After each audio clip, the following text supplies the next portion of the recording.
Welcome to alpha talk. I am Ruchi, your host and guide. हमारे इस channel में हम डिफरेंट काइंड के टॉपिक्स डिस्कस करते हैं आप लोगों के साथ। Culture, history, politics and what not.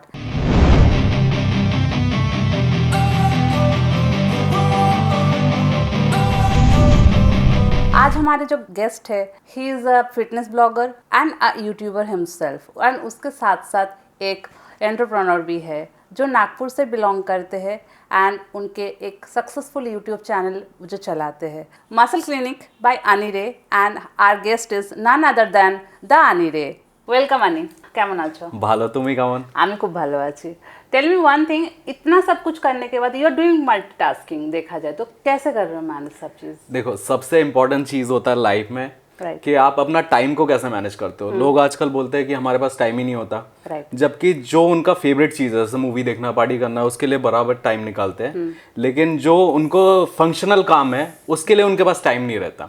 तो मैंने अपने क्या, मॉर्निंग में जब उठता हूँ और रात को सोते तक, ये मैंने टाइम मैनेजमेंट बहुत प्रॉपर तरीके से कर लिया। मैंने अपना टाइम स्लॉट कर दिया कि मॉर्निंग में उठ के कार्डियो करना है, देन मुझे स्टोर पे टाइम देना है। बाय द टाइम आफ्टरनून में, जैसे मैं यूट्यूबर हूँ एंड इंस्टाग्रामर भी हूँ, तो अपार्ट फ्रॉम बिजनेस मुझे ये सारी चीज़ें, एडिटिंग, जो पोस्ट प्रोडक्शन वर्क रहता है वो मैं स्टोर पे करता हूँ जब तक क्लाइंट नहीं आते हैं। एंड देन जो मेरे शूट्स रहते हैं वो मैं रात को घर जाके करता हूँ, या फिर जब मेरा वीक ऑफ रहता है उस दिन मैं करता हूँ, और बाकी ऐसे ही चलते रहता है। That's very nice. अच्छा, जब सब कुछ कर रहे हो तो क्या चीज़ है जो मिस करते हो? मिस करता हूँ, ये ऐसा लगता है कि मेरे लाइफ में कि जैसे पहले ना बहुत सुकून था। ये बहुत सारी चीज़ें जब आप करने लगते हो और जब आप अच्छा करो, लोग अप्रिशिएट करते हो, तो आपका एक गोल बन जाता है लाइफ का कि हाँ, उनकी जो एक्सपेक्टेशन है उसको पूरा कर सको। तो मैं कोशिश करता हूँ जितना हो पाता है मुझे। आजकल तो मेरे व्यूअर्स बहुत ज़्यादा गुस्सा होते हैं क्योंकि जब मेरा मन करता है तभी पोस्ट करता हूँ, नहीं तो फिर रेगुलर बेसिस पे मुझसे हो नहीं पाता, बिकॉज मेरे जो काम है वो ज़्यादा इंपॉर्टेंट है मेरे ब्रेड एंड बटर के लिए बेसिकली। तो वो सारे काम में मैं ज़्यादा बिजी रहता हूँ, और इसलिए क्या होता है, जो सोशल मीडिया वाला पार्ट है, एनीवेज मैंने कभी सोशल मीडिया को एज अ वर्क नहीं लिया हुआ है, वो मेरा पैशन है। I like to do that. And apart from that मेरे लाइफ में क्या रहता है, मेरी फिटनेस बहुत ज़्यादा इंपॉर्टेंस रखती है, मेरी स्पिरिचुअलिटी बहुत ज़्यादा इंपॉर्टेंट रखती है, साथ में जो मैं मेडिटेशन करता हूँ रोज़ के रोज़ सालों से कर रहा हूँ। ये सब मुझे ऐसा लगता है कि लाइफ में बस खुशी इंपॉर्टेंट है, कि खुश रहो, आपको जो अच्छा लगे आप कर रहे हो, आपको उससे खुशी मिल रही है, and that's important. That's very nice.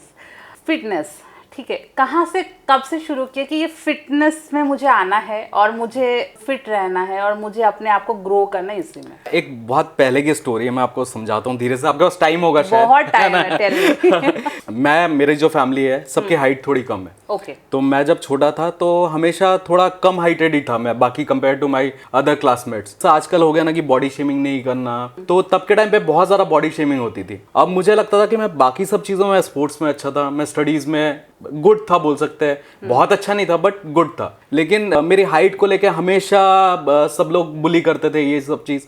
अब मुझे लगा कि मैं अपने ऊपर ज़्यादा ऐसे काम करूँ कि इन फ्यूचर मैं कुछ बेटर, अपना बेटर वर्जन बन सकूं, राइट। तो मैंने फिर 16 में मैंने सबसे पहले अपना अखाड़ा से स्टार्ट किया, because back in the years इतने जिम एंड ऑल, इतने सारा नॉलेज भी नहीं होता था। तो मैंने 2 साल अखाड़ा किया, उसमें मैंने डमरू पहलवान के अंडर में था। एंड देन चिंटू भैया जो आमिर खान के कोच है ना, सत्य चौरसिया, तो उनका जिम था बारबेरियन, यहाँ 2002 की बात बता रहा हूँ। देन आई ज्वाइंड उनका जिम, फिर वहाँ से थोड़ा बॉडी बिल्डिंग का क्रेज आया। उसके पहले मैं बहुत सारे स्पोर्ट्स खेलता था, मैं फिजिकली काफ़ी ज़्यादा फिट था। एंड जब बॉडी बिल्डिंग का मुझे देखने लगा कि मुझे बहुत अट्रैक्टिव लगता था जब मैं बॉडी बिल्डर्स को देखता था या फिटनेस फ्रीक को देखता था, देन मैंने फिर उनसे सीखा। फिर मैं गोवा शिफ्ट हुआ अपनी स्टडीज़ के लिए, लेकिन तब से लेकर आज तक अराउंड 22-24 ईयर्स हो गया, अभी तक मैं फिटनेस मेंटेन करता हूँ। That's very nice. सो ये फिटनेस एंड ऑल ये सब है, इसके साथ ट्रैवल भी है, ओके, ब्लॉगिंग भी है। तो ब्लॉगिंग कब से शुरू किया? ब्लॉगिंग का कॉन्सेप्ट मतलब कब से ये, क्योंकि मुझे ब्लॉगिंग करना है। मैं आपको एक चीज़ बताता हूँ, जैसे मेरा जो मेन चैनल था ना, तो सबसे पहले मेरा 2014 में भरत गोपलानी करके बहुत फेमस फोटोग्राफर है, मेरा छोटा भाई है वो। तो हमने स्टार्ट किया था एक कॉस्मो लाइफस्टाइल करके एक चैनल बनाएंगे जिसमें ट्रैवल दिखाएंगे। तब यूट्यूब नहीं के बराबर होता था, बिकॉज लोगों को ज़्यादा पता नहीं था, लेकिन मैं लोनली प्लानट करके एक शो देखता था मैं डिस्कवरी में। तो मुझे लगा कि ऐसा कुछ हम भी बना सकते, क्योंकि मैं ट्रैवलिंग मैं बचपन से कर रहा हूँ, मतलब कॉलेज डेज से मैं ट्रैवलिंग कर रहा।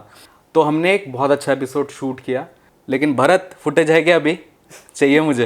भरत देख रहा होगा तो वो क्या हो गया, अब हमने शूट कर लिया और तब के टाइम पे ऐसे जो DSLR से शूट नहीं होता था, तब बड़े कैमरे से शूट करना पड़ता था। आप लोगों ने शादी वादी में देखा होगा या फिर मूवीज में बिग साइज जो बड़ा वाला कैमरा रहता था, उससे हमने शूट किया था। एंड देन प्रॉब्लम क्या हुआ कि हमारे पास एडिटर ही नहीं था, बिकॉज उसका भी बिगनिंग था और मुझे तो कुछ आता ही नहीं था। देन फिर वो रॉ डेटा रहा एंड देन 2016 में मैं क्या, एक बार दुबई का ट्रिप लग रहा था मेरा, तो मैंने सोचा कि मेरे पास कैमरा था ही, तो मैं बोला मैं सारी चीज़ें शूट करता हूँ। अब जब शूट करके लाया तो फिर मैंने एक एडिटर ढूंढा और सारी चीज़ें मैंने एक व्लॉग टाइप का शूट किया। तो फिर मैंने उससे एडिट कराया एंड पोस्ट किया, जिसमें से एक वीडियो था मेरा कस्टम बाइक दुबई करके। और back in the years like 2016 में 50,000 व्यूज आना मतलब बहुत बड़ी बात थी। आजकल जैसे मिलियंस भी कम होते हैं, लेकिन तब के टाइम पे 50,000 व्यूज अगर आपको आगे मतलब बहुत बड़ी बात। 50,000 लोगों ने आपके वीडियोस देखे। अब सोचो। फिर मैंने उसके काफ़ी सारे एपिसोड्स लॉन्च किया एंड बहुत अच्छा मुझे मिला। अब मैं सोचा कि यार मेरा तो बिजनेस है, अब मैं क्या करूँ।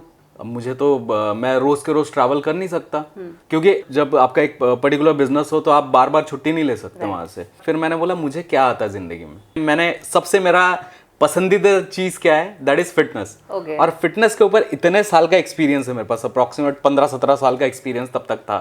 ऊपर से मैंने मास्टर्स किया स्पोर्ट्स न्यूट्रिशन में, तो मैं इसके बारे में शायद वीडियो बना सकता हूँ। देन मैंने बोला कि चालू करते हैं। अब क्या हो रहा था कि जब मैं आउटसोर्सिंग करा रहा था ना अपने फुटेजेस को, किसी और से एडिट करा रहा था, तो काफी ज्यादा महंगा पड़ रहा था and till that time YouTube से कुछ नहीं आ रहा था। तो फिर मैंने बोला कि मुझे खुद से ही सीखना पड़ेगा, बिकॉज मैं एक ही आदमी पे जिंदगी में भरोसा करता हूँ, वो खुद पे।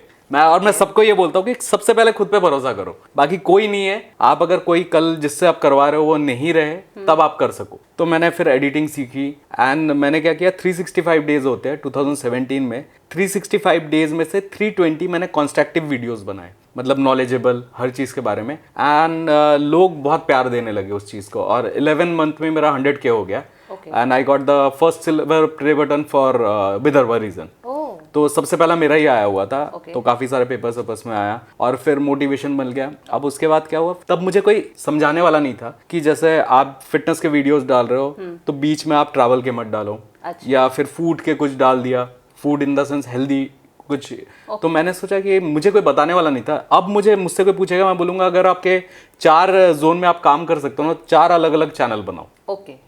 तो मैंने क्या किया था, सब उसी में एक चैनल पे मैं ट्रैवल व्लॉग्स भी डाला था। देन फिर 2017-18 में मुझे रियलाइज हुआ कि मुझे एक अलग चैनल चाहिए, क्योंकि मैं ट्रैवलिंग मेरी बढ़ गई थी, क्योंकि घूमना मुझे बहुत ज़्यादा पसंद है। तो फिर मैं घूमते फिर एक द एनी रे करके चैनल स्टार्ट किया और उसमें मैं फिर ट्रैवल व्लॉग्स के वीडियोस पोस्ट करने लगा।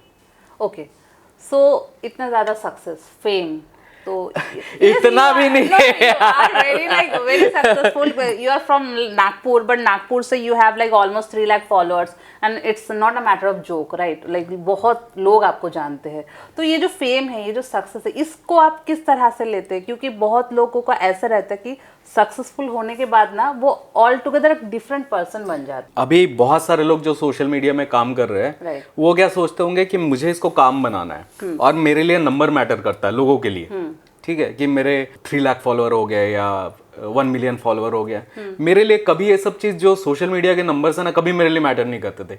मुझे ऐसा लगता था कि अगर 10 लोग भी मेरी बात सुने तो मेरे लिए बहुत बड़ी बात है कि 10 लोग एटलीस्ट मेरे वीडियोस देख रहे हैं। और जितने भी अपकमिंग आप लोग सोशल मीडिया में काम करना चाहते हैं, कोई भी कभी भी ना व्यूज से एंड ये अपने आप को जज मत करो व्यूज देख के कि मेरे व्यूज कम है। हमेशा क्वालिटी कंटेंट पोस्ट करने की कोशिश करें। जैसे मुझे पता रहता है कि ट्रेंडिंग में ये वीडियो करूंगा तो मुझे बहुत सारे व्यूज आ जाएंगे। ठीक है, जैसे कुछ ट्रेंडिंग टॉपिक्स रहते हैं, मैंने वैसे टॉपिक्स पे कभी भी वीडियोस नहीं बनाए। तो सोशल मीडिया के जो नंबर है ना आजकल, जैसे जो यंगस्टर्स आए हुए हैं कि मेरे 300K फॉलोअर है, 1 मिलियन है, तो मेरे हिसाब से ये जो नंबर्स रहते हैं ना, ये मेरे लिए कभी भी मैटर नहीं करते थे। मेरे लिए ये मैटर करता था कि मैंने कोई एक नॉलेजेबल वीडियो बनाया एंड लोग उसको देखे, कुछ सीखे अपने लाइफ में एंड अपने लाइफ में इंप्लीमेंट करे ताकि उनकी लाइफ बेटर हो। तो मेरे लिए, मुझे ऐसा लगता है कि 10 लोग भी मेरा वीडियो देख रहे हो, उनको कोई बेनिफिट मिल रहा है, दैट्स इनफ फॉर मी। और आप लोग भी जो भी इंस्टाग्राम या फिर यूट्यूब स्टार्ट करना चाहते हैं, कभी नंबर्स के पीछे मत जाइए।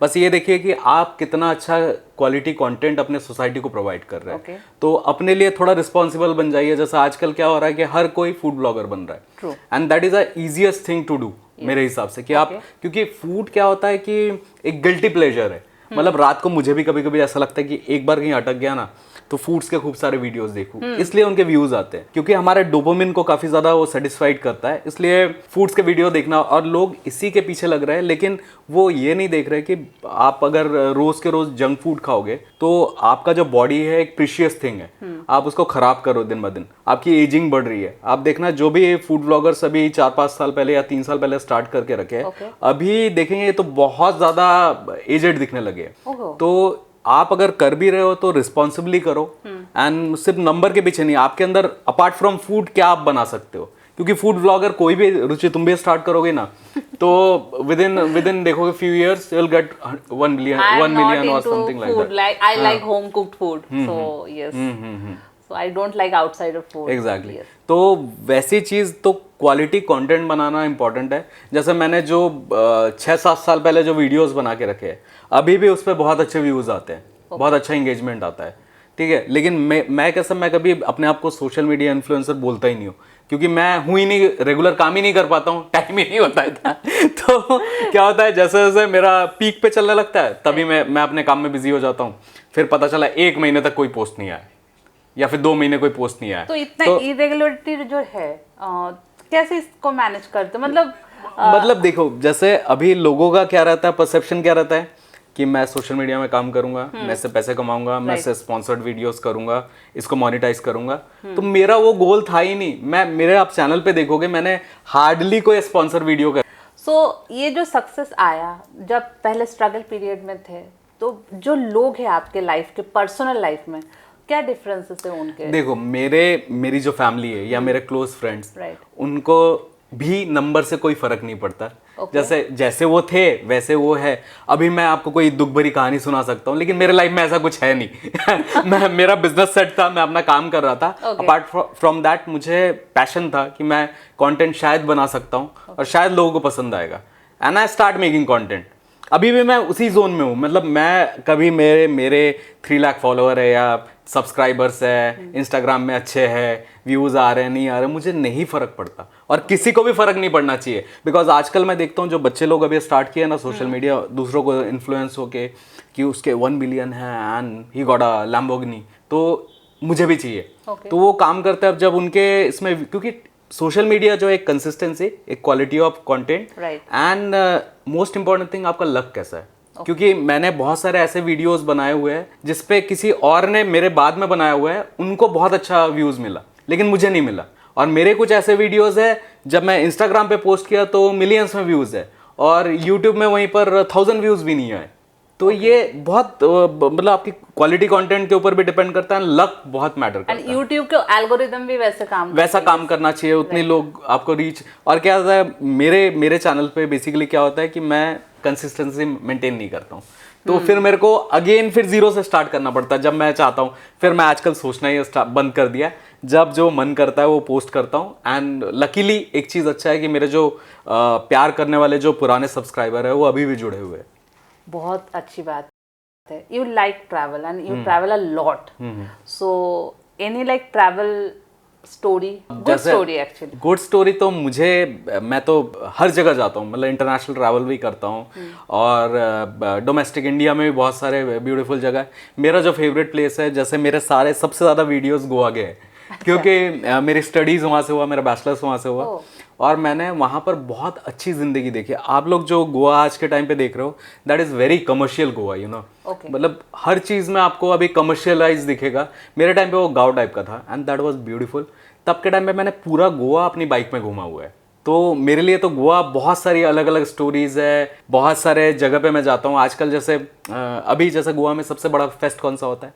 Sunburn. Back in the years 2003-4 में तब सनबर्न नहीं था, तब के टाइम पे बकाड़ी ब्लास्ट होता था। और उसके जैसी पार्टी मैंने आज तक इंडिया में नहीं देखी।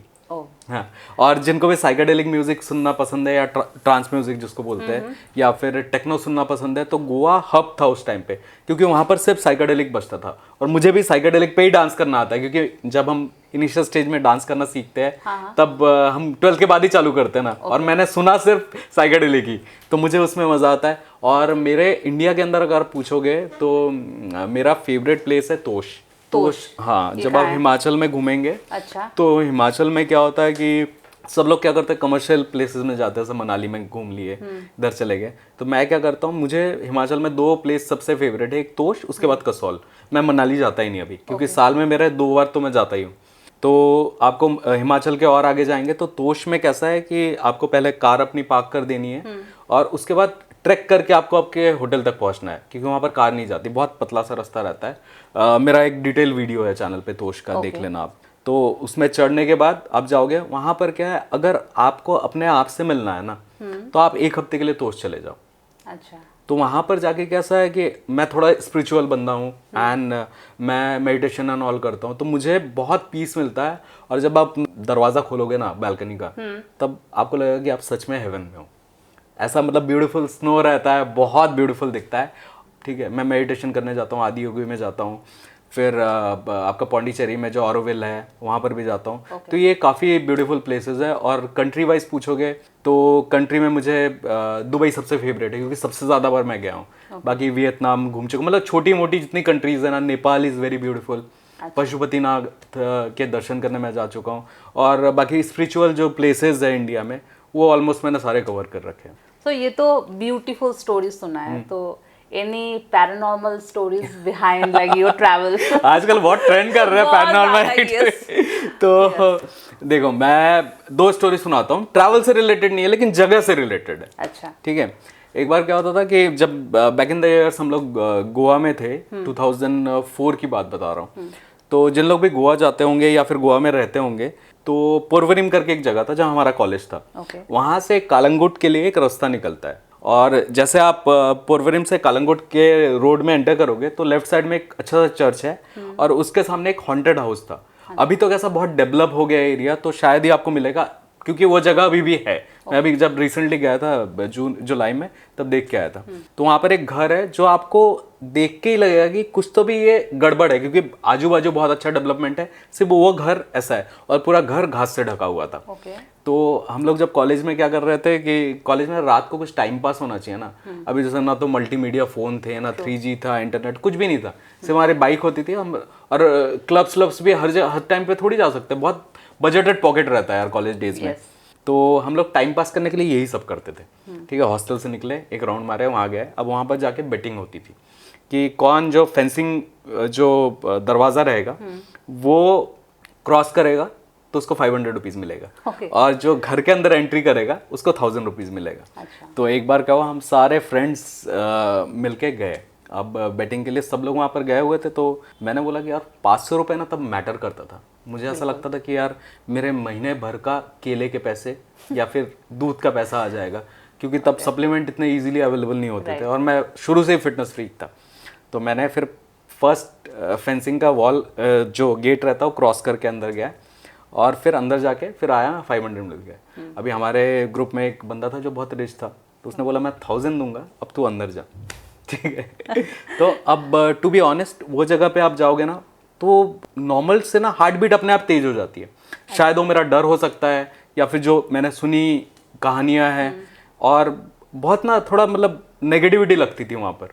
अब क्या हुआ, मैं सेकंड जो अंदर 1000 रुपीज़ बहुत मैटर करता था 2003-4 में। तो मैं दरवाज़ा क्रॉस करके अंदर ऐसे पैर रखा, तब तक पुलिस की गाड़ी आ गई। अब पुलिस ने हमको सबको बिठा दिया, एक एक झापड़ मारे पहले अच्छे से। वो होता ही था।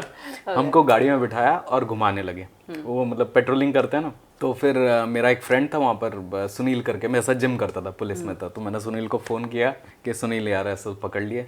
तो फिर उन लोगों ने स्टोरी बताई कि आप लोग जो कैजुअली कर रहे हो ना ये चीज़ें, आप मस्ती के लिए कर रहे हो, लेकिन इससे आपकी जान जा सकती है। बिकॉज हमने बहुत सारी डेड बॉडीज उस घर से निकाली है। तो मेरी किस्मत अच्छी थी उस दिन कि वहाँ से मैं बच के आ गया। मैं क्योंकि अंदर जाता तो शायद मुझे, अभी मैं इतना बिलीव नहीं करता हूँ, लेकिन लोगों का ऐसा कहना है कि जो अंदर गया वो वापस नहीं आया कभी। और दूसरी जो मेरी स्टोरी थी कि मैंने बहुत अलग अलग काम करके रखे अपने लाइफ में, क्योंकि मुझे ऐसा लगता है कि अपनी जो आपके ड्रीम्स है उसको कंप्लीट करने के लिए ना आपको बहुत सारे काम करने की ज़रूरत है। आजकल एक काम से आप अपने सारे ड्रीम्स पूरे नहीं कर सकते हो। तो 2008 से लेकर 2018 तक मैं इवेंट कंपनी चलाता था। एंड तब के टाइम पे नागपुर में इतना फेमस नहीं था जैसे आज के टाइम पे। आप इवेंट मैनेजमेंट सर्च करोगे ना, मैंने एक वीडियो भी बना के रखा, how to start a event company. तो मैं इवेंट्स पे था ही नहीं, मैं तो मास्टर्स किया था स्पोर्ट्स न्यूट्रिशन में। तो लकीली कैसे कैसे स्टार्ट कर दिया और मैं काफ़ी सारे कॉर्पोरेट इवेंट्स कराता था। तो उस टाइम पे एक गवर्नमेंट कंपनी है बहुत फेमस है हमारे यहाँ नागपुर की, तो उसका कॉर्पोरेट इवेंट था। तो उसके लिए ऐसा बहुत बड़ा इवेंट था वो, बहुत सारे कैबिनेट के मिनिस्टर्स आने वाले थे, फिर यहाँ के मिनिस्टर्स आने वाले थे, तो बहुत बड़ा तामझाम था। अब जब भी कोई आप बड़ा इवेंट करते हो ना तो 3-4 दिन आपको सोने को नहीं मिलता है, क्योंकि दिन भर आपको काम करना है, रात भर आपको काम करना है ताकि आपका काम पूरा हो। And I was quite good in that. तो मैं हमेशा बहुत पर्टिकुलर था, मैं मतलब काम तो पहले बहुत अच्छे से काम होना चाहिए। अब क्या हुआ कि जैसे मेरा परसों इवेंट था, 2 दिन से मैं सोया नहीं था, तो मैंने सोचा कि परसों मेरा इवेंट है तो कल रात को तो मैं सो ही नहीं पाऊंगा, आज रात को मैं थोड़ी देर के लिए सो लेता हूँ। क्योंकि फ्लेक्स आने वाले थे, फ्लेक्स जो लगते हैं ना खूब सारे, हाँ, तो इवेंट्स में लगते हैं, तो मेरे टीम मेंबर्स उसको लेके आने वाले थे। तो मैंने बोला मैं अपना, मेरा जो वेन्यू था तो मुझे जहाँ रहने के लिए जगह दिया था बिकॉज इट वॉज नियर, और बाकी जो क्वार्टर्स थे वो काफ़ी दूर थे। तो जो एक कहीं पर भी क्वार्टर्स कंस्ट्रक्ट करते हैं ना, उसके पहले ना एक सैम्पल क्वार्टर बनाते हैं। तो सैम्पल क्वार्टर वहाँ पर दिया हुआ था, उसमें मेरे को रहने के लिए दिया था। अब दिन में जाता था फ्रेश व्रेश होने के लिए, क्योंकि ज़्यादातर टाइम पे तो मैं लेबर जैसा ही काम करता था साइड में अपने। सारे इवेंट मैनेजर रिलेट कर सकते हैं बिकॉज सब लेबर ही रहते हैं उस टाइम पे। अब क्या हुआ कि रात को मैं गया वहाँ पर जाके, क्योंकि मुझे कल नहीं सोना था, तो आज 1-2 घंटे की नींद लेके आता हूँ फ्रेश फील करने के लिए। देन फ्रेश व्रेश हुआ, सो गया। अब क्या हुआ, अराउंड 3-3:30 बजे होंगे, तब मुझे लगा एक जोरदार तमाचा लगा, मुझे ऐसा फील हुआ, मतलब तड़ाकेदार एकदम। अब मैं उठा, मुझे ऐसा लगा कि पहले कुछ टाइम के लिए कि शायद मैं सपना देख रहा हूँ, होता है, लेकिन फिर मुझे ना दर्द या जलन जो होता है ना, कॉम्बिनेशन एक झापड़ पड़ती है तो अच्छी खासी, वैसा फील हुआ। और मेरा एक माइंड ये बोल रहा था कि शायद मेरे जो टीम मेंबर्स आने वाले थे वो आए हुए हैं फ्लेक्स लेके, तो इस वजह से शायद उन लोगों ने मस्ती की होगी। देन आई रियलाइज कि यार टीम मेंबर्स है, वो मस्ती करने के लिए चिमटी उमटी काटेंगे, झापड़ नहीं मारेंगे, क्योंकि मैं तो बॉस हूँ। तो वहाँ से उठा, फिर मेरी हालत एकदम खराब, बोल सकते हैं लो बीपी, मेरा हार्ट भी बीट कर रहा हो कि नहीं उस टाइम पे नहीं पता, क्योंकि ये सब ऐसे मैं बहुत कैजुअली ले सकता हूँ, लेकिन उस टाइम पे बहुत हालत ख़राब थी। तो मैंने फटाक से अपना पैंट वैंट पहना, जैसे भी रेडी हो गया और कार लेके निकल गया। अब मुझे वेन्यू का रास्ता मैं क्योंकि 50 बार आ जा चुका हूँ, तो सामने ही था एकदम, 800 मीटर्स पे होगा। अब क्या, वहाँ से निकला और मुझे वेन्यू ढूंढ के ही नहीं मिल रहा है। फिर क्या हुआ, आधा पौन घंटा से घूम रहा हूँ, तो एक सिक्योरिटी वाले गार्ड्स रहते हैं ना, उसने टॉर्च मारा ऐसा मेरे ऊपर। तो फिर मेरे को ऐसा थोड़ा सा वो हुआ, तो मेरे से पूछा, अरे सर आप इवेंट वाले हो ना? तो मैंने बोला हाँ। तो फिर बोले आप यहाँ पर ही क्यों घूम रहे हो? और मुझे सच में वो रास्ता नहीं दिख रहा था, शायद मेरा डर हो सकता है, या फिर आजकल बोलते हैं ना वो चकवा वकवा कुछ लग गया। I don't believe in all those things, but मुझे वेन्यू मिल ही नहीं रहा था। फिर मैं सीधे गया, भगवान का नाम लिया, शिव जी को बोला थैंक यू, बचा दिए, अगर कुछ रहा भी तो। लेकिन अब पता नहीं वो क्या था, but it was a bad incidence for me. Okay, so like बहुत सारी स्टोरीज है, बहुत एक्सपीरियंसेस है। सबसे बड़ी बात, अभी इतने साल से आप घूमोगे ना, अभी देखो अभी कैसा, जैसे मैं स्पिरिचुअल बहुत ज़्यादा हूँ, तो जैसे गुड एनर्जीज रहते हैं ना, तो आई बिलीव कि बैड एनर्जीज भी होते होंगे। मैं भूत में बिलीव नहीं करता हूँ, लेकिन बैड एनर्जीज आपको फील होता है कभी कभी, ऐसा होता है कोई कोई जगह। ओके, सो आज जो हो आप खुद से ही हो, कोई फैमिली बैकग्राउंड नहीं है ऐसा एज सच, तो टेक्निकली तो मतलब ये जो स्ट्रगल पीरियड रहता है इंसान के लाइफ के, उसको किस तरह से हैंडल करना चाहिए? क्योंकि आजकल की बहुत लोग बहुत कुछ स्टार्ट करते हैं and they are into their struggle period, but समझ में नहीं आता कि उस स्ट्रगल को हैंडल कैसे करें एंड आगे कैसे बढ़े। जब मेरा मास्टर्स कंप्लीट हुआ तब मैं हॉस्पिटल में जॉब करता था। ओके। तब के टाइम पे न्यूट्रिशनिस्ट का जो काम रहता था वो बॉडी बिल्डिंग में नहीं रहता था, तब हॉस्पिटल में ही जॉब मिलता था। तो मैं जब जॉब कर रहा था तब मुझे रियलाइज हुआ कि एक दिन मैं बहुत बोर हो गया था यार, मतलब मोनोटोनस लाइफ हो गई थी।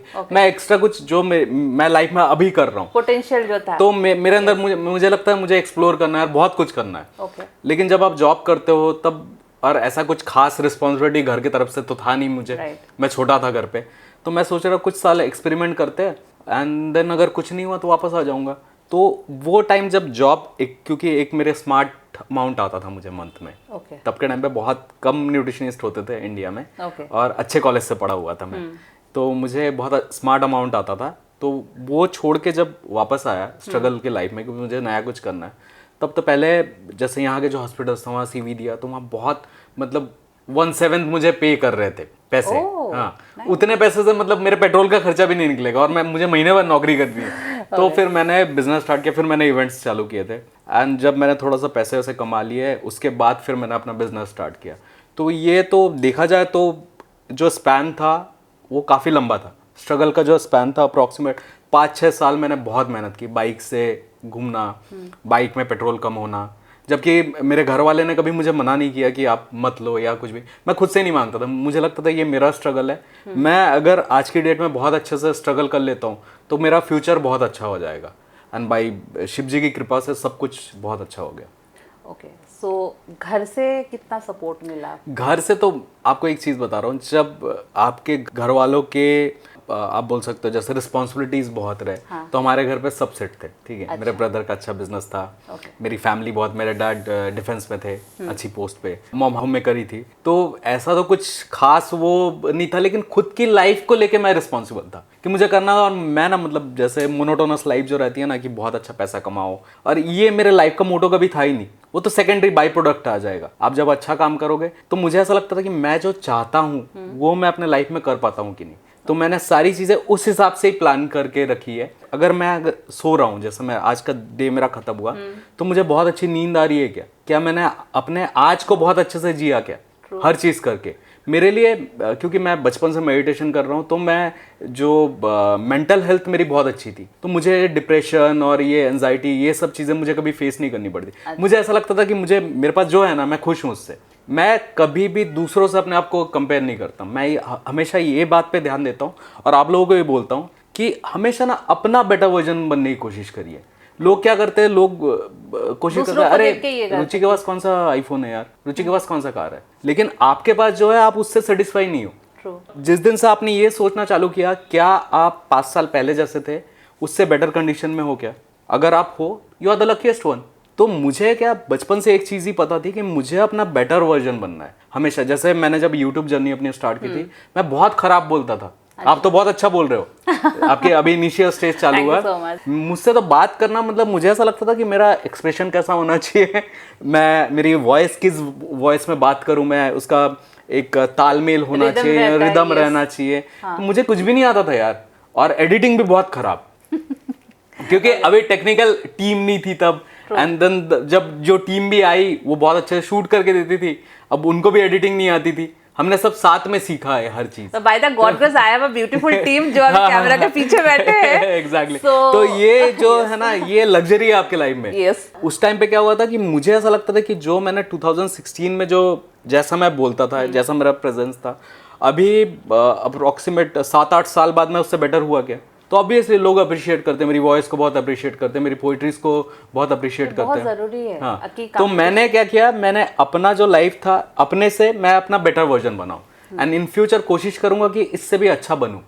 मतलब ये बहुत अच्छा है कि अपना कंपटीशन अपने खुद के साथ exactly, ये बहुत जरूरी है सबको समझना।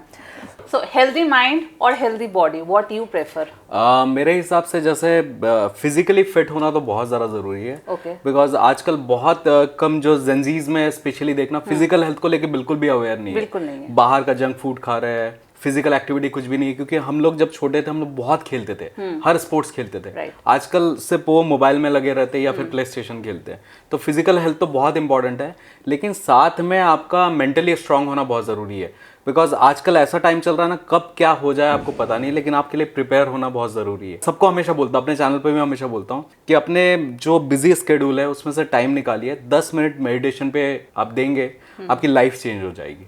और मैं ये बचपन से कर रहा हूँ, मेरे फैमिली का रिचुअल ही ऐसा है कि बचपन से मेडिटेशन सिखाते हैं। तो मैं आई वाज ब्लेस्ड कि मुझे सिखाया हुआ है। और मुझे अब जाके पता चल रहा है कि एक जो बुरा दिन रहता है उससे कैसे निकला जाए। क्योंकि आपका ना एक मोमेंट रहता है, जैसे आप ना 10 मिनट अगर आपके लाइफ का कुछ ऐसा बहुत बुरा हो गया, तब हमारे जो नेगेटिविटी आ जाती है ना बहुत हावी हो जाती है, और वो 10 मिनट जो रहता है ना वो हमारे लिए निकालना बहुत मुश्किल रहता है। वो 10 मिनट में आप बन भी सकते हैं, बिगड़ भी सकते हैं। तो उस टाइम के लिए हमेशा प्रिपेयर रहिए और अपने मेंटल हेल्थ के और ध्यान देंगे। थोड़े से आपको सीखना चाहिए ये सारी चीज़ें, मेडिटेशन करना। मैं हमेशा बोलता हूँ कि जैसे आप अच्छी बॉडी तो रखेंगे, जिम जाएंगे, अच्छा खाना खाएंगे, तो आपका बॉडी अच्छा रहेगा। और साथ में जब आप मेडिटेशन करेंगे आप मेंटली बहुत स्ट्रांग रहेंगे, जिससे आपके स्ट्रेस, कॉर्टिसोल लेवल आपका बढ़ेगा नहीं, आपकी लाइफ मस्त चलेगी बेसिकली। ओके, सो अभी एनी फैन मोमेंट, मतलब वर्स्ट एंड बेस्ट? वर्स्ट तो कुछ बोलूंगा नहीं, लेकिन बेस्ट बहुत सारे हैं। और मैं फैन नहीं बोलूंगा, मैं इतना बड़ा आदमी नहीं हुआ कि मेरे कोई फैन रहेंगे, लेकिन मुझे जो चाहने वाले हैं, तो पहली बार मुझे रिकग्निशन मिला था जब मेरे कुछ 100 के फॉलोअर थे। तब अथर्व करके एक अथर्वा, तो वो क्या करता था, वो मेरे पास आके बहुत अच्छे से मतलब मेरे को ग्रीट किया, एंड मुझे लगा कि शायद मैंने कुछ अच्छा किया अपने लाइफ। क्योंकि आजकल ना कोई जाके ऐसा बोलेगा नहीं कि यार मैं आपके कंटेंट देखता हूँ और आपसे काफी इंस्पायर हुआ हूँ। तो ये बहुत बड़ी बात है मेरे लिए। मतलब कोई मुझे बोलता है, अभी भी जैसे काफी लोग मिलते हैं तो मुझे बोलते हैं कि सर मैंने आपसे ये सीखा, या भैया मैंने आपसे ये सीखा, तो बहुत अच्छा लगा। अभी मैं लेटेस्टली बताता हूँ कि मैं अभी कुछ दिन पहले जब दुबई गया था, तो मेरा एक सब्सक्राइबर था, पहले सब्सक्राइबर बोलूंगा, अभी तो मेरा बहुत अच्छा दोस्त बन गया, सैफ करके। तो सैफ ने क्या किया था, मेरे को बोले कि यानी भी आप फ्री हो गए, तो पहले के हम कुछ फ्रेंड्स गए हुए थे, तो पहले के तो एक हफ्ता हमें टाइम ही नहीं मिला, क्योंकि हमारा ही बहुत बिजी स्केड्यूल था। उसके बाद जब फ्री हुआ तो वो बहुत टाइम से बोल रहा था कि भैया मिलते हैं। तो फिर मैंने एक बार बोला चल मिलते हैं। अब वो क्या किया, वो मुझसे मिला, वो मुझे बहुत अच्छी अच्छी जगह घुमाया जो मैं शायद एक्सप्लोर नहीं कर पाता था दुबई में, जो उसे ही पता था क्योंकि वो वहाँ रहता था काफ़ी सालों से। तो उसने क्या किया, मेरे लिए एक हफ्ता अपने जॉब से छुट्टी लिया और एक हफ्ता महीने मेरे लिए दुबई में मुझे घुमाया। तो ये बहुत बड़ी बात होती है, क्योंकि मुझे भी कोई बोलेगा ना कि एक हफ्ता अपना काम बंद करके घुमा मुझे, तो नहीं कर सकते यार, सबकी बस की बात नहीं होती। तो उसके लिए बहुत बड़ा दिल चाहिए, और सैफ का बहुत बड़ा दिल है। तो मुझे एक हफ्ता उसने दिन भर घुमाता था, दिन भर, और 53 डिग्री टेम्परेचर चल रहा था, उसमें मेरे साथ घूम रहा था, क्योंकि मैं तो मुझे अपने व्लॉग शूट्स करने, तो मुझे तो करना है, साथ में वो क्यों हैम्पर करे अपनी लाइफ। लेकिन उसने सारी चीज़ें की, और मैं बहुत थैंकफुल हूँ उसका, क्योंकि मुझे शूट करने में भी हेल्प किया, because I was all alone. तो कोई कई शॉट्स ऐसा रहता है, कोई साथ में रहता ना, तो बहुत ईजी हो जाता है। तो वो बहुत हेल्प किया मेरी। तो ये मेरे बेस्ट मोमेंट्स है। ओके, तो Saif please do visit our channel. Okay, so एक बात बताओ, अभी इतना सक्सेसफुल होने के बाद नेक्स्ट क्या? नेक्स्ट है कि मैं लाइफ भर और अच्छे कंटेंट बनाऊं। ओके, बेसिकली क्या होता है, लोग ना व्यूज, सब्सक्राइबर्स, पैसे कमाने, इसी के पीछे पड़े रहते हैं। मेरा थोड़ा परसेप्शन अलग है इस चीज़ को लेके। मैं क्या अपनी लाइफ को शूट कर रहा हूँ, हर एक मोमेंट में। जब मैं 30s में था तब मैं कैसा दिख रहा हूँ, अब मैं 40s में हूँ तो मैं कैसा दिख रहा हूँ, कैसी बातें कर रहा हूँ। मेरा एक दिन मैं कहीं घूमने जा रहा हूँ तो मेरे पास पूरा उसका रॉ डेटा है। मेरे पास अप्रॉक्सीमेट 2 टेराबाइट के हार्ड डिस्क भरे हुए हैं डेटा से। आप सोचो कितना वैल्यूएबल चीज़ है। जब मैं 60s में जाऊँगा, मैं तो टाइम ट्रैवल कर सकता हूँ ना, मैं अपने फुटेजेस को देखूंगा, बोलूंगा वाओ यार मैंने ये किया था उस टाइम पे। और जब एनीवेज जब मैंने यूट्यूब स्टार्ट किया था तब नागपुर में बहुत काफी लोग मजाक उड़ाते थे, यार ये क्या कर रहे हो, क्योंकि तब इतना ट्रेंड नहीं था। आजकल तो सब कर रहे हैं तो कॉमन हो गया, लेकिन जब आप नया कुछ करते हो ना तो बहुत सारे लोग आपको क्रिटिसाइज करते हैं, डिस्क्रिमिनेट करते हैं। हाँ, तो मैंने क्या वो सब सारी चीज़ों से निकल गया और मेरे पास पूरी स्टोरी है, मेरे पास हर चीज़ है। मतलब आप में से बोलोगे कि जब आपका पहला वीडियो था उसके फुटेजेस मुझे रॉ फुटेजेस दो, तो मेरे पास है वो। और वहां से लेकर अब तक के सारे रॉ फुटेजेस है मेरे पास, जिससे क्या मैं कभी इन फ्यूचर जब मैं 60s में रहूंगा आराम से रिटायरमेंट लाइफ एंजॉय करूंगा अपने वीडियोस देख के।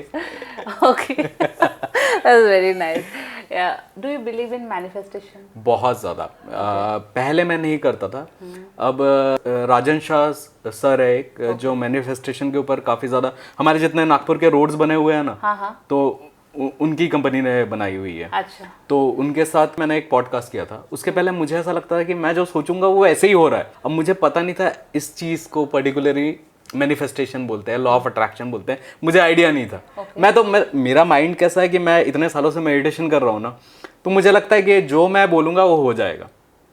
और मैं उसको फील करता था। तो जब मैंने पॉडकास्ट किया देन आई रियलाइज कि दिस इज कॉल्ड मैनिफेस्टेशन। और आप अगर किसी चीज़ को शिद्दत से चाहो, शाहरुख खान जी का डायलॉग कि सच्चे मन से चाहोगे तो आपकी पूरी होगी। तो मैं आज तक जो भी सोचा हूँ सारी चीज़ें मेरी पूरी हुई है, एंड सबके होते हैं। सो ऐसे कोई ब्लॉगर है जिनको आप मेंशन करना चाहेंगे कि ये इनके ब्लॉगिंग ज़रूर देखें? एक्चुअली यूट्यूब कम्युनिटी या सोशल मीडिया में लोग किन को फॉलो करना पसंद करते हैं, सिर्फ नंबर्स का गेम है। जिनके 1 मिलियन होंगे, 10 मिलियन होंगे, लोग उनको फॉलो करना पसंद करते हैं। मेरे हिसाब से आप ना जो कम फॉलोअर्स वाले या व्यूज वाले जो बहुत अच्छा काम कर रहे हैं, अब जैसे मेरे से पूछोगे इंडिया का मेरा फेवरेट ट्रैवल ब्लॉगर कौन है, तो मैं बोलूँगा ट्रैवलिंग मंडे। बहुत अच्छे सब्सक्राइबर नहीं है, बहुत अच्छे फॉलोअर्स नहीं है, लेकिन जब आप उनके वीडियोस देखोगे ना तो ऐसा लगेगा कि वाओ यार, क्या आप जी रहे हो उस चीज़ को, आपको मज़ा आएगा वो चीज़ देख के। कलर्स ऐसे है, साउंड ऐसा है, म्यूजिक ऐसा है, एडिटिंग ऐसी है। और फॉरेन के बोलोगे तो कोल्ड करके है, KOLD, सैम कोल्डर, तो वो बहुत ब्यूटीफुल वीडियोस बनाते हैं। और मुझे किसी ने बताया हुआ था, एक मेरा गोवा का एक पूरा वीडियो था, बहुत सारे वीडियोस थे उसमें, तो मुझे काफ़ी लोगों ने उसमें कमेंट किया था कि ये ना सैम कोल्डर जैसी वाइब आ रही है। तो मुझे ना, मेरे लिए वो अचीवमेंट है, राइट, ठीक है। मैं अपने दिमाग से जैसा बना रहा हूँ, खैर वो तो बहुत ही प्रो है, बट मैं जो अपने हिसाब से जो सोलो शूट करके मैं बना रहा था, अब मुझे किसी ने ऐसा बोल दिया ना, मुझे लगा हाँ शायद यार मैंने कुछ अच्छा बनाया। तो मुझे ऐसा लगता है अब जब मैं वीडियोस बनाता हूँ तो मेरा एक स्टाइल है, जब भी मैं ट्रैवल व्लॉग्स बनाता हूँ तो सबसे पहले मेरी एक पोइट्री आती है, क्योंकि मैंने अभी पिछले 2-3 साल से लिखना स्टार्ट किया। हाँ, उसके बाद एक सिनेमैटिक पॉइंट आता है जिसमें बहुत अच्छा, मतलब विजुअली बहुत अच्छा लगेगा आपकी आंखों को, साथ में म्यूजिक और उसके कलर्स, ये बहुत अच्छी, मतलब ये सब तो मैंने बाद में सीखा। तो देन आपका स्टोरी स्टार्ट होगा। तो लोग, क्या होता है कि सोशल मीडिया में अगर आपको एंगेजिंग कंटेंट बनाना है तो पहले का जो 10 सेकंड है ना, क्योंकि आजकल लोगों का जो पेशेंस लेवल है ना वो कम हो गया है, तो रील्स देखने के इससे, और मैं रील्स देखता ही नहीं इसलिए, ठीक है। मेरे रील्स भी बड़े होते हैं,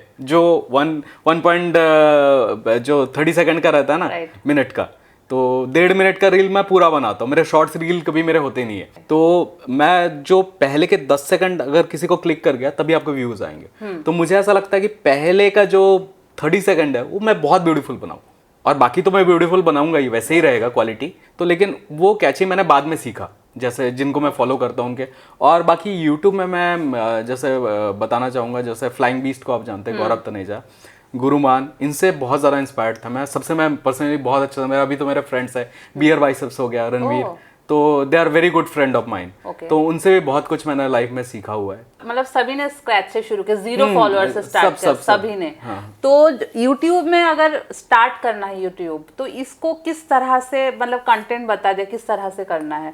बट आजकल के रील्स शॉर्ट्स ही देखते सब लोग, लॉन्ग वीडियोस कोई देखता ही नहीं है। तो अगर स्टार्ट किया एंड आफ्टर सर्टेन पॉइंट उतने व्यूज नहीं आ रहे या फिर उतने फॉलोअर्स नहीं ऐड हो रहे, तो उसके लिए आप क्या कहेंगे? देखिए, सबसे पहले ना, अगर आपको यूट्यूब करना है, हाँ, तो पहले ना आप अपना जॉनर चूज कर लो। अच्छा, जो भी जॉनर आपको पसंद है, जैसे फूड हो गया, ट्रैवल हो गया, फिटनेस हो गया, या फिर कोई आप इंटेलेक्चुअल कुछ टॉपिक में वीडियो बना, स्पिरिचुअल, जो भी आपको है ना, पहले एक बना लो आप, और आप कोशिश करो एटलीस्ट उसमें 100 वीडियोस पोस्ट करो। क्योंकि आजकल हर कोई, जैसे अब मैं बोलूंगा कि पहले के कंपैरिजन में लोगों के व्यूज कम क्यों आ रहे हैं। कोई बड़े क्रिएटर को भी देख लो जो पहले आता था। हाँ। क्योंकि पहले क्या होता था कि यूट्यूब वीडियो बनाने या फिर कोई भी सोशल मीडिया में काम करना, that was not that easy. आजकल इतने सारे ऐप्स हो गया, तो जो व्यूअर्स थे वो अभी क्रिएटर बन गए।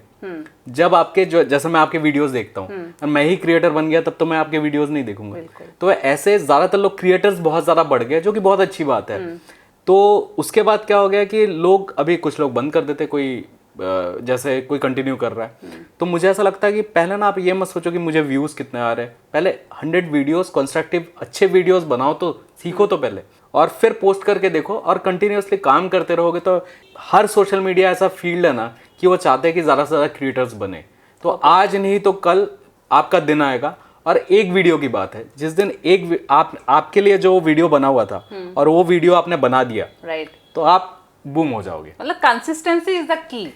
Yes. आप मतलब हर फील्ड में, yes. आप कंटिन्यूअसली, फिटनेस के फील्ड में भी आप कंटिन्यूअसली लगे हो, एक ना एक दिन अच्छी बॉडी मिलेगी आपको। right. तो same with that also, business also, consistency हर चीज में। और इसमें क्या, आपको बहुत ज्यादा कंसिस्टेंट रहना पड़ता है, क्योंकि आपने अगर 1 महीना वीडियो ड्रॉप करना बंद कर दिया, जैसे कि मैं करता हूँ, ठीक है, बट यू हैव अ मतलब सिक्योर फॉलोअर्स है, मतलब जो प्यार करते हैं मुझसे। जैसे आशीष चचलानी लास्ट 1-1.5 साल से कोई वीडियो नहीं बना रहा है, but still he have like 2 crore.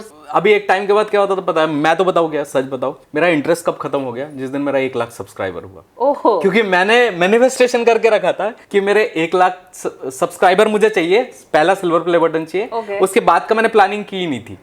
और उसके बाद मैं कम से कम नहीं तो भी 6 महीना वीडियो ही नहीं पोस्ट किया था मैं। बोला हो गया मेरा काम, जो मुझे करना था वो मैंने कर दिया, अब नहीं करना, अब हो गया। क्योंकि मैंने ना 1 साल तक बहुत स्ट्रेसफुल काम किया था। आप सोचो 365 डेज में से 320 डेज आपको शूट कर, मैंने 320 वीडियोस पोस्ट किए थे। Really tough. रोज आपको स्क्रिप्टिंग करनी है, रोज शूट करना, रोज एडिट करना, और रोज 9 बजे सुबह वीडियो आना चाहिए। तो रात को मैं हर चीज, मुझे कुछ दिख ही नहीं रहा था तब। अच्छा। मुझे लग रहा था, और मैं बहुत नया था, उतना रिलैक्स माइंड नहीं था, थोड़ा यंग भी था मैं। अभी 30s में भी मेरे हिसाब से यंग ही था मैं लेकिन क्योंकि मेरे जनरेशन के लोग आप देखोगे, अभी जेनजीज क्या होते हैं, मैं देखता हूँ कि 20s में भी वो काफी ज्यादा मैच्योर हो जाते हैं, हम लोग इतने मैच्योर नहीं थे। नहीं, बट जेनजीज बचपना था। यस, मैंने देखा है, they are very serious in their life. तो ठीक है, मैं तो अभी तक नहीं हो पाया। अभी तो रिसेंटली मैंने आज या कल ही मैंने एक ब्लॉग देखा, like 40s is new 30, so it's not let for anything. मैं भी वही बोलता हूँ कि मैंने भी अपना यूट्यूब जर्नी 30 से स्टार्ट किया था। ओके, तो अभी 6 years, 5-6 years। हाँ 8 years समझ, 2015-16 से चालू कर दिया था, Okay। लेकिन अभी थोड़ा फेम बनने में मेरे को लग गए थे 2017-18 में। ओके, सो इतना कुछ सक्सेस एंड इतना कुछ काम जो कर रहे हो, any bad phase in your life? वैसे मैं तो सब फेज को ही गुड फेज बोलता हूँ, बट एक बैड फेज था मेरे लाइफ का। कोविड जब हुआ था, अच्छा। तब क्या हो रहा था कि हम लोग सब घर पे थे, राइट, हमारा कोई काम नहीं चल रहा था, और मेरा स्टोर है, आपने देख रखा है। तो वो स्टोर पे क्या होता था कि मैं 15 दिन या 1 हफ्ते बाद जाके एक बार विजिट करता था, झाड़ू वाड़ू करके साफ करता था। तो एक बार क्या हुआ, जब खुला प्रॉपरली, और मैं 2-3 हफ्ते गया नहीं था, कोविड का वो जो रेस्ट्रिक्शन थे वो हट गए, और मैं अपना स्टोर स्टार्ट करने गया। और जब मैंने दुकान खोला, तब मैंने ये देखा कि जितने भी मेरे, क्योंकि हमारे जो प्रोडक्ट्स रहते हैं, मेरा न्यूट्रिशन स्टोर है, सारी चीज़ें काफ़ी कॉस्टली होती है, तो वो आसपास के जितने रेस्टोरेंट्स थे वो सारे बंद हो गए थे, एंड वहाँ पर बहुत सारे चूहे रहते बड़े वाले। तो मैंने उसके लिए क्या, माउस पैड वाड लगा के गया था, लेकिन वो काफ़ी बड़े चूहे थे, 1-2 फंसा था। तो मेरा सारा जो अप्रॉक्सीमेट 10-12 लाख का जो स्टॉक था, वो पूरा डिस्ट्रॉय कर दिए थे। अच्छा। और पहले तो मैं तो रो दिया एकदम, अभी भी मुझे बहुत बुरा फील हो रहा है वो फेस को सोच के। अब मैं बहुत टाइम तक फिर स्टेबल नहीं था मैं, मतलब वहाँ से निकला, वहाँ पर देखा मैं क्या करूँ, अब समझ में ही नहीं आ रहा था, क्योंकि आपका 2-3 महीने से आपने कुछ अर्न नहीं किया, और साथ में क्या हुआ, आपके रेंट जा रहे हैं, आपके देखो आपके जो बिल्स है वो तो पे करने ही है। हमें घर बैठ के सैलरी नहीं आती, हम काम करते हैं तभी पैसे मिलते हैं बिजनेसमैन लोगों का। तो वो जो फेस था ना, वो बहुत बैड था। लेकिन फिर मैंने रियलाइज़ किया कि इसको कुछ मैं रिवर्स नहीं कर सकता हूँ, या तो मैं टेंशन लेके बहुत ज़्यादा डिप्रेशन में चले जाऊँ, या फिर नया स्टार्ट करूँ, है ना, जहाँ से जैसे भी मैं अरेंज कर पाऊँ सारी चीज़ें। तो मैं अप्रॉक्सीमेट 1 दिन तक बहुत ख़राब फेज़ में था, जैसे मैं बता रहा था ना थोड़ी देर पहले कि 10 मिनट में आपकी लाइफ चेंज हो जाती है। तो वो मेरा लाइफ चेंजिंग मोमेंट था, और ऐसा लग रहा था कि सब खत्म हो गया, जो मैंने इतने सालों तक मेहनत किया वो सारी चीज़ें खत्म हो गई। क्योंकि किसी भी जो सेल्फ मेड बिजनेसमैन रहता है, 10-12 लाख या 20 लाख बहुत मैटर करते हैं। जब आपका स्टॉक ही, आप सोचे थे कि खुशी खुशी गए आप, क्या से स्टोर स्टार्ट हो गया, अच्छे से पूजा वूजा करके फिर से स्टार्ट करूंगा और मेरी लाइफ फिर से कंटिन्यूटी होती रहेगी जैसा चल रहा था, तो वहाँ रुक गई मेरी लाइफ। और फिर मुझे फंड इकट्ठा करके सारी चीज़ें अपने जो मेरी सेविंग्स थे वो तोड़ के फिर से रिफिल करना पड़ा। तो that was the most baddest phase in my life, I can say. Oh God. Okay, so almost 600 videos, content का इंस्पिरेशन कहाँ से आता है? देखिए, पहले तो क्या रहता था, पहले तो मुझे पता ही नहीं रहता था कि कंटेंट बनाना कैसा है इनिशियल स्टेज में। तब मैं क्या सोचता था कि किसी ने बनाया, किसी फॉरेन यूट्यूबर या इंडियन यूट्यूबर में, मैं उसमें कुछ अपनी भाषा में, क्योंकि सबका इलैबोरेशन करने का, सबकी सोचने का तरीका अलग रहता है, मैं वैसे कंटेंट बनाऊँ। तो स्टार्टिंग के 20-50 वीडियो मैंने शायद ऐसे बनाए होंगे, और फिर काफ़ी सारे वीडियोस और बनाए जो मुझे समझ में आया। मैं डेली लाइफ से वीडियोस उठाता हूँ। जैसे किसी क्लाइंट ने, अब जैसे मेरे एक क्लाइंट को बहुत 50 फूड आर्टिकल से एलर्जी है, तो मैंने वहाँ से टॉपिक उठा लिया कि आजकल बहुत ज़्यादा एलर्जी हो रही है। तो ऐसे ऐसे बनते गए। फिर एक टाइम ऐसा है कि मुझे ऐसा लगता है कि मैं ना फॉलोअर नहीं हूँ यार, मतलब 50 वीडियो के बाद मैं किसी की कॉपी नहीं करना चाहता। मैं I am not a follower, I am a creator. तो दैट टाइम आई रियलाइज, तो मैंने अपना करना स्टार्ट किया। जिससे क्या होता है कि जब आप क्रिएट करना स्टार्ट करते हो ना, तब इनिशियली आपको बहुत अच्छा बूम नहीं मिलता, लेकिन यूट्यूब में कुछ मेरे टॉपिक्स ऐसे थे जो सिर्फ मैंने डिस्कवर कर रखे थे। कुछ टॉपिक अभी भी है जो इन फ्यूचर मुझे ऐसा पता रहता कि आज मैंने बना के रख दिया ना, शायद आज लोगों को इस चीज़ की ज़रूरत नहीं है, लेकिन कल जाके इसमें व्यूज़ ज़रूर आएंगे। और मेरे साथ ऐसा होता है, जो मैंने 7-8 साल पहले भी जो वीडियोस बनाया था, अभी तक व्यूज़ आ रहे हैं, बिकॉज उस टॉपिक को मैंने तब बनाया था, तब ज़रूरत नहीं थी, लेकिन आज ज़रूरत है उसकी। तो ऐसे मैं आई कीप मेकिंग वीडियोस और ऐसी कोशिश करता हूँ कि कुछ नया टॉपिक लेके आऊँ।